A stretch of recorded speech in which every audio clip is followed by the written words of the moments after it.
For those of us that are in our first flush of youth, yes, that's you and me. Of course it is. We are, aren't we? Don't you dare say we're not.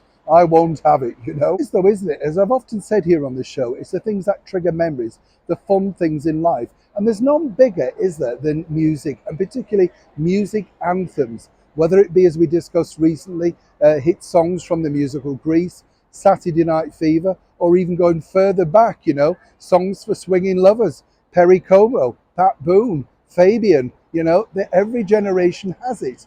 Of course, in more modern generations, you get to hear these songs more frequently on the radio. And there are just some songs that go through decades and last the test of time.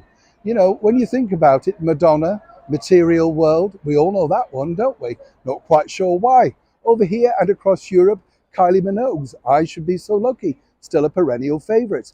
And this one by the brilliant Cyndi Lauper, Girls Just Want to Have Fun.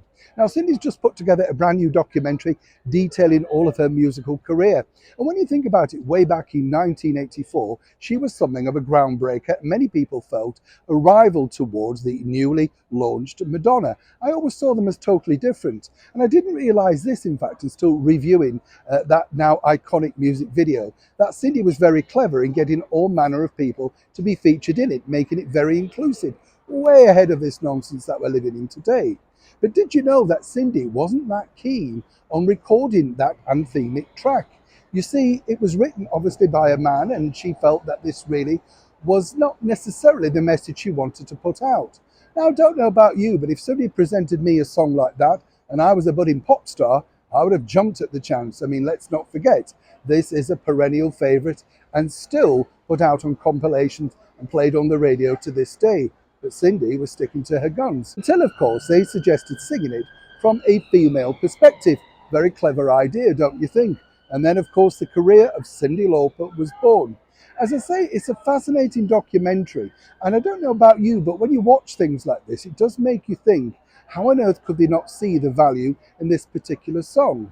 When you think about it, there was a massive song in the 60s recorded by the very fragrant Marianne Faithfull, As Tears Go By, written for her by her paramour lover, Squeeze, whatever you want to call him, Mick Jagger, which was an incredible sort of anthemic song for all of the girls of that era. But I remember Marianne saying to me that even though she was dating Mick, she wasn't actually sure if it was the song for her, which got me thinking, and this is the point of the channel, as I say, I like to involve you. Is there a song that you thought, wow, how could you possibly not really like that song? Is it every time it comes on the radio, like Cyndi Lauper's Girls Just Want to Have Fun, it gets your foot tapping, puts you in a little bit of a better mood, takes you back to a freer time, if you like, where you didn't have all the problems that we all have today, whichever way you look at it? As ever, do let me know in the comments below. I have so many songs floating around in my head, and they change daily. But I guess one that always puts me in a very good mood is the brilliant Barry Manilow's Copacabana. Now, I've mentioned it, it's going round in your head, isn't it? Exactly. That's why it's a perennial favourite. So tell me, what's yours in the comments below? Neil Sean in the very heart of London.